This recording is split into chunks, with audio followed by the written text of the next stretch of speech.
people online are trying to inform other people online to block, unfollow celebrities who have not yet spoken up about what's happening in Gaza. Rafah was like the last kind of place of safety for a lot of people in Gaza. Yeah. And then they decided to attack it on the night of the Met Gala. A lot of celebrities make money from Instagram.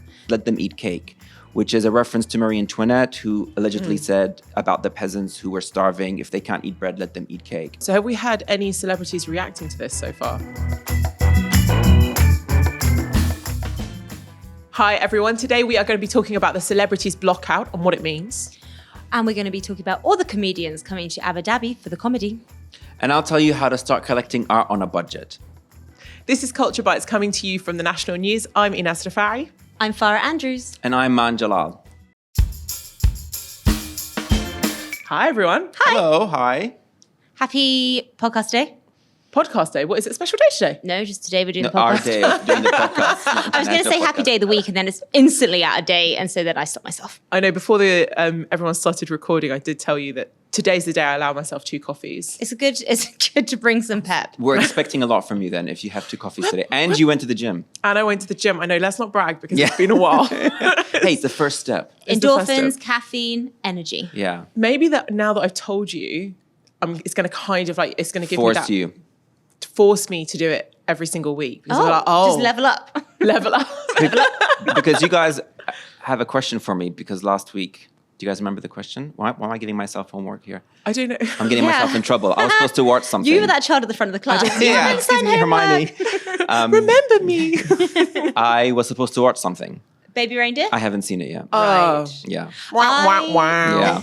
I failed the assignment. Also, that was from 2 weeks ago. Oh, was it 2 weeks ago? Okay. Well, failed the Nailing assignment and forgetful. I have also not finished it yet because of the aforementioned reasons that I'm watching it by myself and I just haven't finished it yet. But I have watched the episode and it's stressful. It's a really stressful series. I mean, we spoke about it before. Yeah, we don't need to go back to We it don't need much. to go back to No. it. But what's really interesting, it hasn't died down on the internet, has it? No. Golly gosh, Piers Morgan Yeah, has gone and interviewing the real interviewed lady. her. Yeah. Which I think is kind of, I don't Sad. know. Yeah. It felt extremely exploitative. in That's my the word. opinion. Yeah. Yeah, she's clearly someone who's maybe not feeling very well. So I don't think that was the right thing to do. And as journalists, as we are, As we are, yeah. we wouldn't do that. I don't think he always treads the line of ethics, though. Yeah, it's Piers Morgan. But you're going to have a lot of time to watch things. Oh, second. Aren't you? Segue. Where are you going, Farah? So I am going to be on holiday for a few weeks, so you won't hear my voice for a little while, but you guys are going to have this ship steaming ahead yeah. Yeah. without me. It'll be easier for me because I do feel like I look like this. So stressful having to look both quite ways stressful. before Oh, you. yeah. Yeah. Was it from Zoolander? I'm not an ambi looker. Great reference. I can only turn left. No, Jeez. I'm so sorry that me saying here means you have to turn. But yeah, you'll just be able to look directly at Maan for a few weeks. and where are you going, Farah? Come on, tell us. I'm going to the US, and then I'm going to Canada for a weekend, and then I'm going to Scotland. Ask me why I'm going to Scotland. Why are you going to Scotland, Farah? It's a friend's wedding, but also something that was booked before the wedding. It's something that's Can we guess? Was the wedding booked around this? Genuinely sure about it was factored in. I'm going to see Taylor Swift in Edinburgh, and I cannot wait. Like, I'm exploding with excitement. I think like so Farah and I's new friendship, as we all know, I think this is like one of the first things that I learned about you, that you're a massive Taylor fan, Swiftie. That can't be my opener. It was 100% your opener. Hi, I'm and then Farah. I love Taylor Swift. and then you once gave me a lift home and you were already memorizing the songs. That was for the quite set. far in because I sang to you. And I wouldn't have sang to you if we were early doors. I told you how important it was to me that I knew all the words for the Cruel Summer bridge, which Taylor Swift fans will understand. And I was rehearsing. And thank goodness I did, because now I know them all. And I will dazzle Murrayfield with my own voice. Because that's what they're there for. Okay. And what are you wearing? Oh, Come I on. knew you were going to ask that. Well, it's a TBC because I have bought a pink sequin dress. Yes. But I feel like I look like a little girl going to a children's birthday party in it. So that's potentially going to be benched. But my friend who I'm going with is a very, very talented, crafty sewing Seamstress. seamstress. Thank you for the word.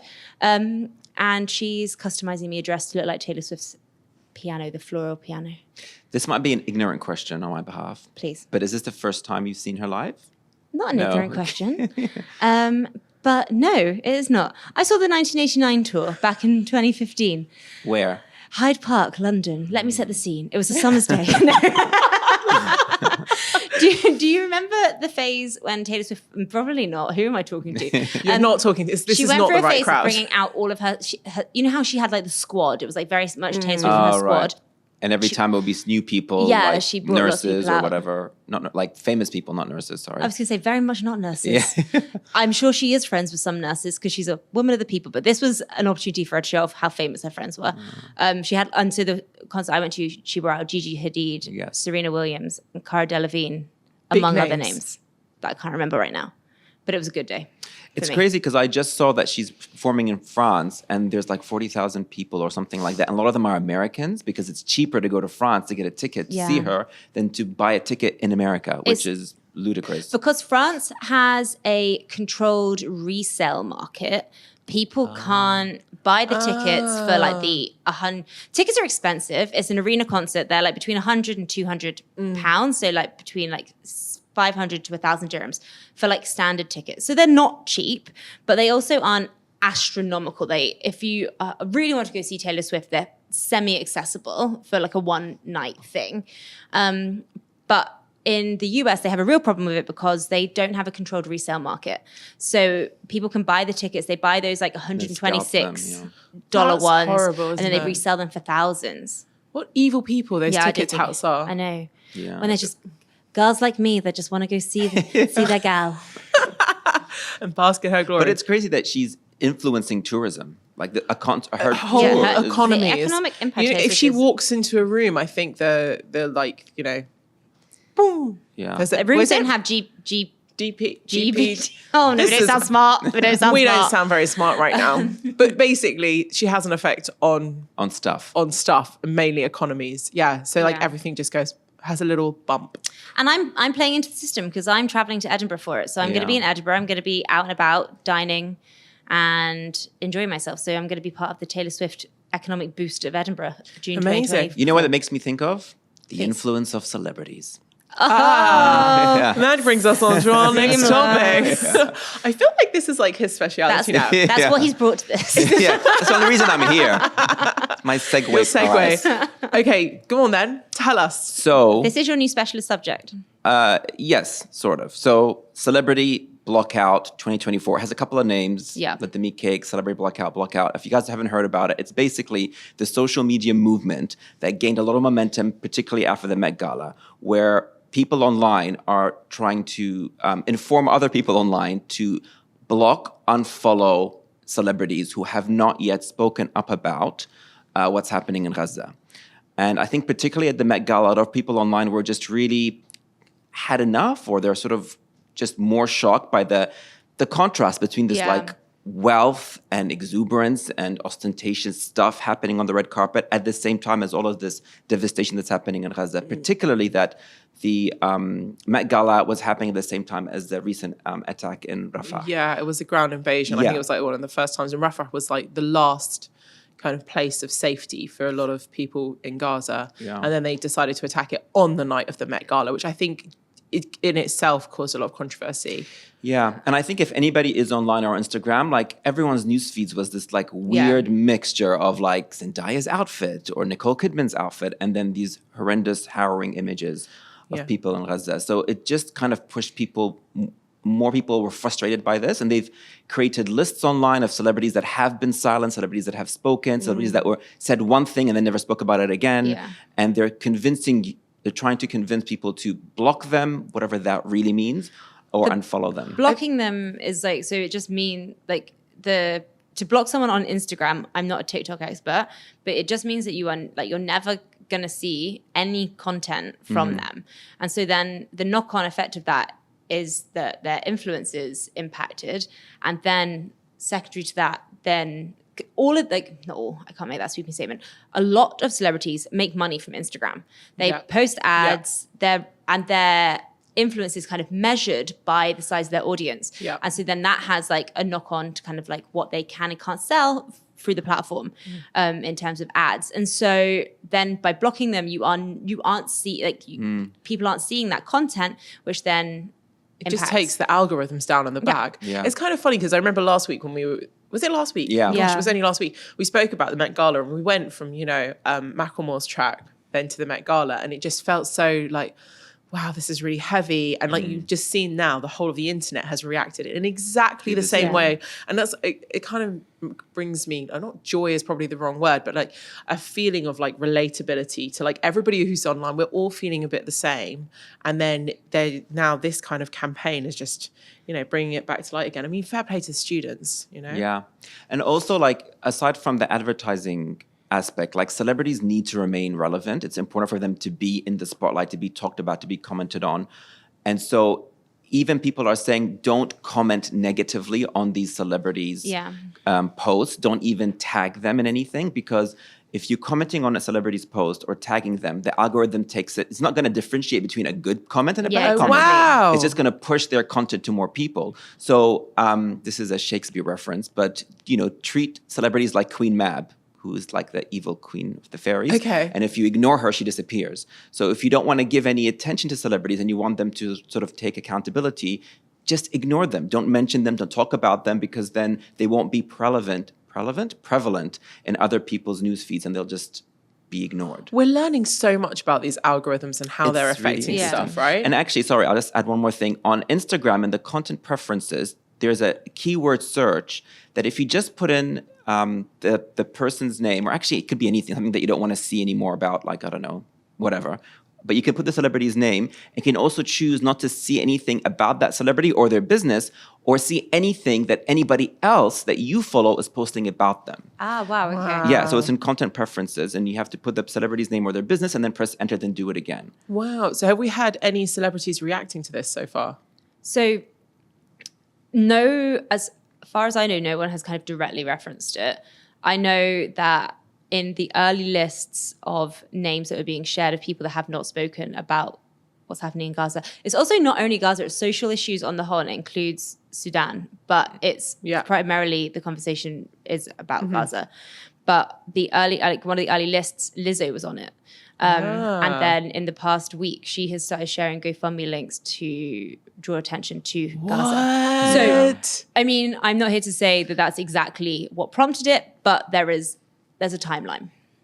Oh, that is so juicy. Yeah, it is. It kind of makes you think like, I mean, it's weird, because at the same time, like, these lists existing, you can debate whether it's a good thing or not a good thing, and whether it actually is helping what's happening in Gaza, and whether celebrities, and we've talked about this before, whether celebrities should be talking about this, whether it's an obligation of them. And in a way as well, them then saying something after being called out, if that's what Lizzo did, it kind of makes you think like, is that even authentic? Is it so that's genuine? the only reason you've done it? You've done it to save your exactly. ad sales? You've done it to keep yourself relevant and on an algorithm? That's gross. There's so many names written on the list though, right? Because there's like people who haven't said anything. Selena Gomez, Zendaya, Drake, Cardi B, Taylor Swift. Sorry. No, she hasn't. Beyonce, Justin Bieber, and the Kardashian families. So these are like really quite up there celebrities. And like Drake was even mentioned in the Macklemore track. But not in defense of, but Taylor Swift, for example, was one of the celebrities, I think with Gigi Hadid, who went to Rami's. So they've gone to fundraisers, and this is the thing. Like, it's complicated because we don't know what they're doing behind the scenes, but there is. And then we've spoken about, like, does anybody have an obligation? Yeah, but then you have some celebrities like The Weeknd, who donated 2.5 million to the United Nations food meal. Yeah, I'm not sure what the title is, and he's not making a big thing about it, and his career isn't affected by it. So it's weird, right? Yeah. It's not a straight answer. And what's interesting is one of the hashtags is "Let Them Eat Cake," which is a reference to Marie Antoinette, who allegedly said about the peasants who were starving, if they can't eat bread, let them eat cake.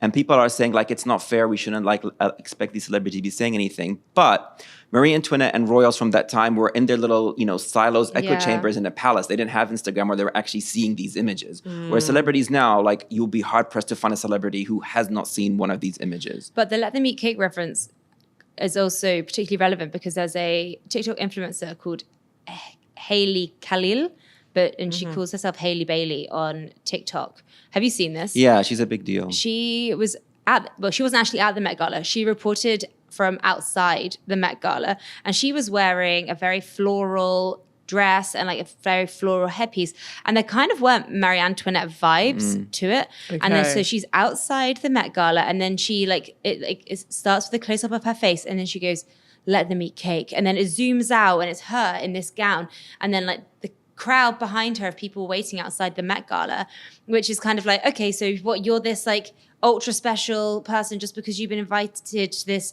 $75,000 ticketed event, blah, blah, blah, blah, blah. Actually, she wasn't. She was outside. And then so afterwards, she was like, I wasn't even going. I was reporting from outside. I'm just like everybody else. Yeah. It's like, that's not what you were giving that day. I'm still cringing. Yeah. It's just a bit cringe, isn't it? At It's the just a timing. bit cringe. Because when you wrote about it, I was reading the piece and then I went through the comments on Hailey Khalil's post.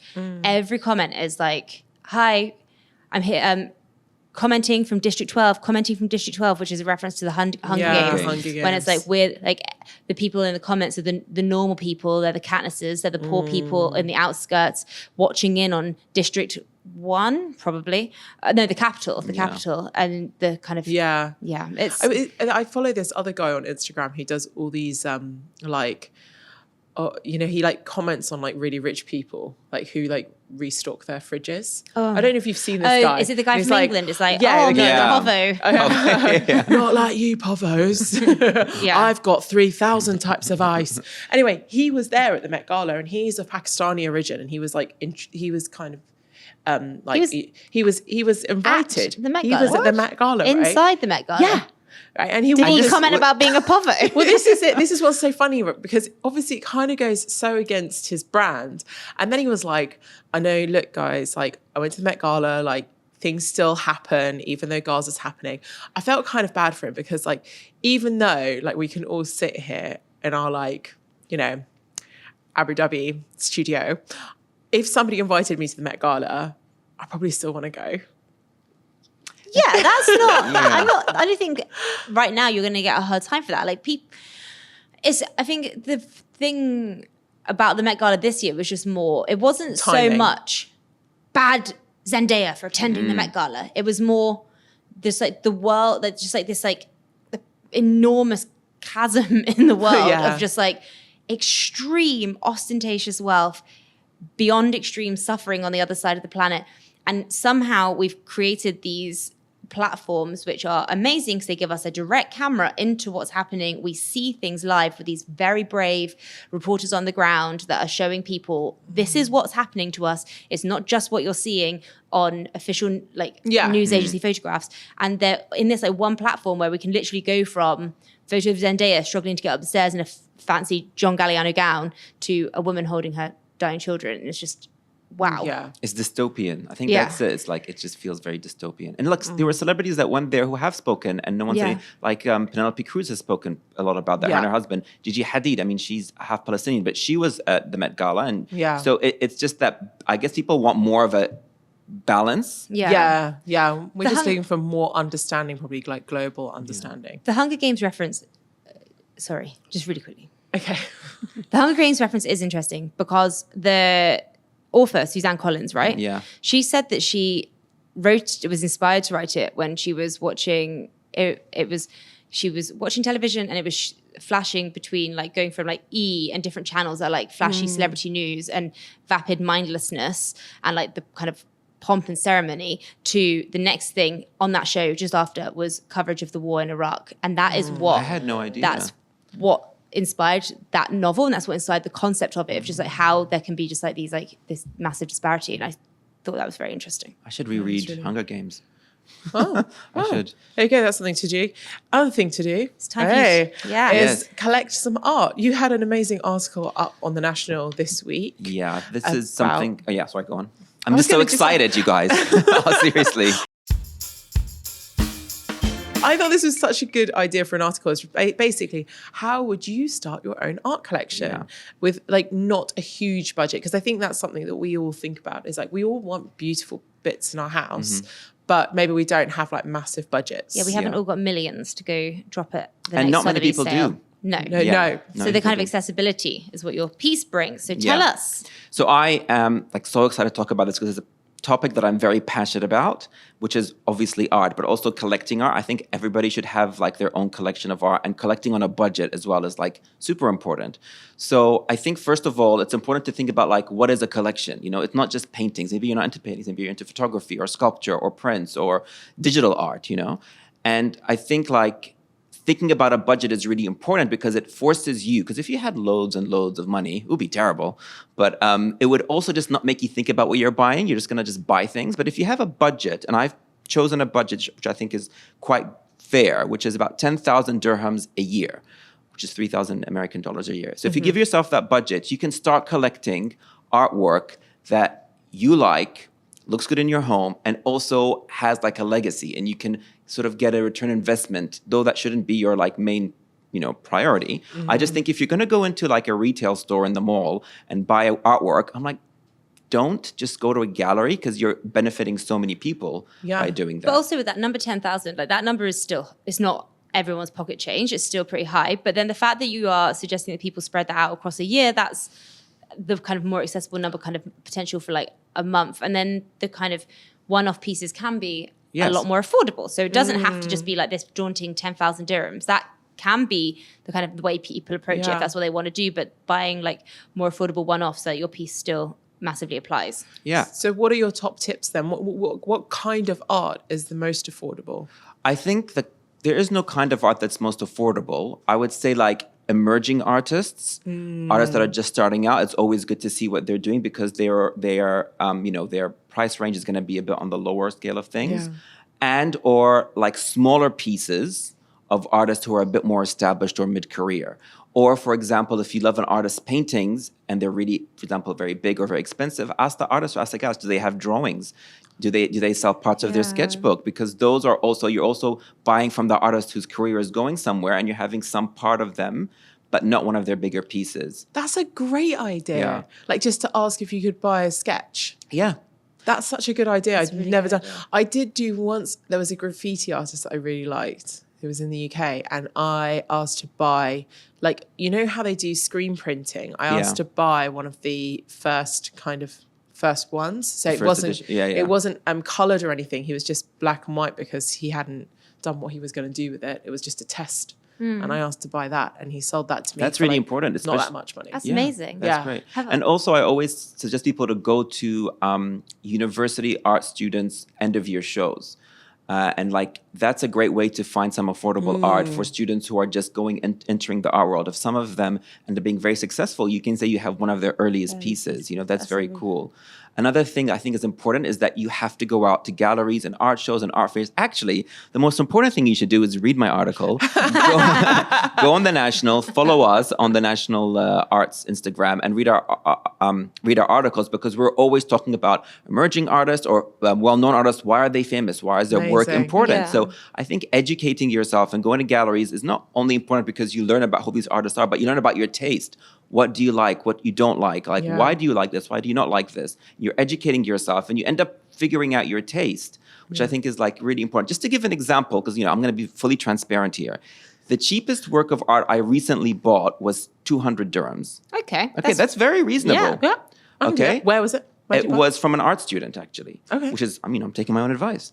And one of the most expensive over the last year that I bought was 2,500 dirhams. And it's like a bigger piece, and it came framed, and it was from a new emerging artist who had a show a couple of months ago. Where was that show? That was in Ansari Avenue. So there is affordable artwork in Ansari. There's a lot of affordable artwork in Ansari Avenue. There's a lot of affordable artwork in Sharjah, Sharjah Art Foundation. Like I said, prints, photography. And also, if you're online on Instagram and you come across artists on there, DM them, you know? I think and I also think if you're living in the Middle East, if you live in Dubai and the UAE, look at local and regional artists, because when you're buying their work, whether it's through galleries or through artists, you're also inadvertently helping the ecosystem of artists here. Because there's so many things happening, like lots of shows and initiatives happening for artists. So you might as well be part of that movement to help the art industry grow. It's a fun one. It's I think you should always buy art that you like. Yes, because I think some very people important. do take a gamble and they're like, oh, this artist is going to be really important at some point. But just don't waste your money on art that you think don't will be follow important. trends. Don't follow trends. But one of my friends, so my husband does come from Bristol, which is like the hub of graffiti art, which is where Banksy came from. And Banksy was selling some pieces, and I think one of his friends bought something for under £200, a print from Banksy. He sold it for 30,000. Wow. After Banksy became famous. Wow. I mean, that's why it's important sometimes if you find an artist, just research them a little bit. Like, see, are they always producing, which means that they're going to continue to produce, which means their art is going to evolve. Like, figure out a little bit about them. But I also want to say, like, one of the biggest mistakes you can do when you're buying art is following trends. Don't just buy something because it's really cool and popular, everybody wants it. It's also probably more expensive by that time anyway. Yeah, exactly. And also, you should always buy what you like. Like, don't buy something just with the thing of like, oh, it's on trend, or like, I have to buy it because it's a good deal. Like, if you don't like it, why would you want it in your home? And they surely feel like a fledgling art collector. Like the purpose is it's going to be shown in their home, right? It's going to be up, so it has to be something that you like. You aren't buying like a big collector and storing things away in a sacred vault that everything's hidden exactly. in. Or kind of Sculpture. a gallery where everything's downstairs and hidden until it's like the right exhibition. So things should be on display. Yeah, 100%. It's interesting. I'm going to go and I'm going to follow Maan's advice. Yeah, on your Do it. holiday, ask people like, who are the cool local artists in DC? Yeah. And just see like if there are any emerging artists there. Like, it adds a Or beautiful an journey to your illustrator. home. Maybe a photographer. I'll tell you what I bring back. So now we're going to talk big laughs. Big laughs. I'm missing this, so I'm quite upset about that. Oh, I nothing? want to say you're upset about it, but I know you're seeing Taylor, so I'm just like, Okay, well, I mean, there's so nuance. you don't have to pretend. I am. No. They are huge I've names. got some FOMO. It's Abu Dhabi Comedy Week coming up. It's next week. Yeah, next week. Can I get some free tickets? That's not what this is about. Yeah. Pay the artist. Pay the artist. Do you guys like going to comedy stand-up? I do like going do. to, I do. Yeah. I think it's actually my favorite. I think I like it more than going to see like, Concerts, really? Yeah. You're a music girly girl. I love music, but I Yeah. like seeing like DJs over like acts. I like seeing rock bands over acts. I love a rock band, but I'm not like I'd rather see comedy. But bad comedy is uncomfortable. Oh, bad Yeah, comedy it's is super always. uncomfortable. But what I think is really interesting about comedy shows is that, you're not allowed phones usually when you go in there, and you're not supposed to be recording. And it's kind of like you have this moment with this comedian who's usually sometimes trying out new material for a new audience, which I think you're kind of Yeah. cool because you're kind of part of their process. I was Yeah. lucky that I've seen Dave Chapelle, I've seen Kevin Hart, I've seen like, what is that British woman that you saw? Catherine Ryan? Yes, she came before. So Big it's names. cool. Yeah, big Yeah. names. I've seen them before. And it's interesting seeing these people perform to you live and talking. Is he good, Dave Chapelle? When you've Yeah, seen he's- him, he's amazing. He is Yeah. like one of the top acts that is coming this Yeah, week. so he's a real headliner He's for the... Proper headliner. I'm actually going to try and get tickets for that. Definitely. I think Chris Tucker is going to be there, which is he is going to be there. I think that's going to be a very cool thing to see Chris Tucker Okay. for everyone who was into the Rush Hour movies. He's the Rush Hour movie guy. Yeah, Yeah, the Rush he Hour is. movies. Yeah. I thought you were asking if we were. And I was like, that's not my genre. After my Macklemore I love that. professor thing last Disagree week, with- I'm like, oh my God, I want to get anyone's name wrong. But yeah, so he's going to be there, which is really cool. Yeah. Also, Aziz Ansari, he is probably who I would have wanted to go see quite a lot. I'm quite a big Parks and Rec fan. I And also liked Modern his Love. series Modern Love. Modern Love. Yeah. Modern Love was really good. I just love all of those kind of like, trying to break down stereotypes, things that were coming out of America at I also that time. really liked the series that was set in Italy when it starts, when he's in Italy learning how to cook pasta. I was like, I don't know this. that's the second series. Oh, Oh. of Modern Love? Yeah. Oh, I haven't seen Oh, it. right, right. It's also a book. And there's Bad Friends as well, who have a podcast, which is Andrew Santino and Bobby Lee. Oh, I'm not familiar with this. they're quite fun, and they're on May the 21st. So there's a lot coming up in Abu Dhabi. So get yourselves down to Abu Dhabi and go out in Yas Bay. I'm always trying to convince you two to come down to I Abu like Dhabi. Yaz. I You like don't have to convince me. I'm here 3 times a week. Oh yeah. I'm contractually in the capital, but But there's so much going on in Dubai. there I is. feel like when things happen in Abu Dhabi, they kind of try and like squeeze it into a week or like make it into a big event. And this is like all the comedy, 1 week. yeah, but I like that, and then it gives like all eyes on it. Another person who I'm not personally familiar with, but is Andrew Schultz, who one of our colleagues, Evelyn, we'll give her a shout out, is very excited about because she says that she's seen him in Boston, where she's from, and he has been here before, and everyone was like really excited about him coming. But he really tailors his show to the audience and the place that he is. Like there is a lot of the content comes from the venue. So how he's going to basically do quite an Abu Dhabi themed show for when he's here will be pretty interesting and pretty fun. That would be cool. Is he going to pick on people in the audience? I don't know. I'm I can't. always terrified of that. It's quite a big arena. This isn't like a small Okay. comedy club. This where you've kind of got a person who's be like, hey, white shirt. Yeah. Why are you getting up? Did you need the bathroom now? I'm so scared of that happening to That me. happened to me once. I What? walked, Yeah, I walked Is it because in, you walked out in the middle of a comedy show? I walked in late. Oh, It was Russell, Howard? the guy who does all the accents. He comes here all the time. Yeah. No, Russell Peters? Oh, Yes, yes. Russell Peters. Yeah. What about producers? Yeah, I want to be like that guy. I walked in and he was just like, "Why are you late?" And I was like, I just sat down really quickly. I got lost. But this was in New Zealand.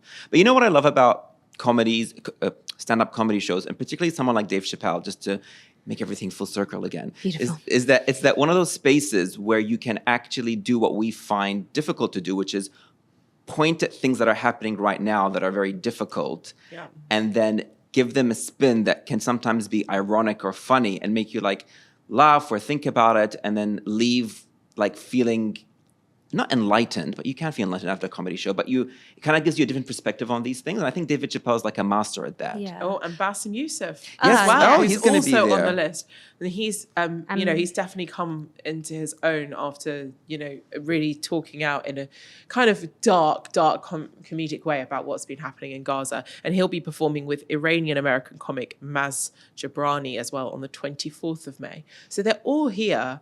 I do think that is kind of almost Shakespearean, isn't it? Like how, you don't look towards the politician to shed light on what's happening in the world. You look towards the comedian who's the jester. You two Yeah. have both had Shakespeare Yeah, references Shakespeare today. references. I'm letting us down. I'm well educated in it, babe.